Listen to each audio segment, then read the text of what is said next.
Čiže teda, keby ste chceli mať v rukách najexkluzívnejší slovenský nápoj, aký tu bol kedy vyrobený, ktorí mali v rukách prezidenti, premiéri, ľudia, ktorí podnikajú a fakt proste riadia veľké firmy, hej, a hýbu celým tým svetom nejakým spôsobom ďalej, hej, a chceli by ste ochutnať a vyskúšať proste rovnaký drink, aký teda pijú oni, tak teda choďte na www.šusterovka.sk a tam si to teda krásne viete nájsť. Takže Tibor, ďakujem ti veľmi pekne za to, že si tu dnes s nami bol.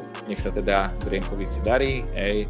A keby vás to niekoho zaujímalo, čo ja pevne verím, že áno, lebo je to perfektný produkt, fakt ho musíte vyskúšať, tak choďte na www.šusterovka.sk a tam nájdete všetky ostatné ďalšie informácie. Ja vám ďakujem teda veľmi pekne, že ste tu dnes teda s nami boli. Toto bol ďalší diel Prognesa podcastu, kde som sa rozprával s Tiborom Čúrom, autorom a majiteľom značky šusterovka.sk a teda vidíme sa v najbližšom podcaste. Tibor, ešte raz ďakujem ti veľmi pekne. Ja ďakujem. Ahoj. No.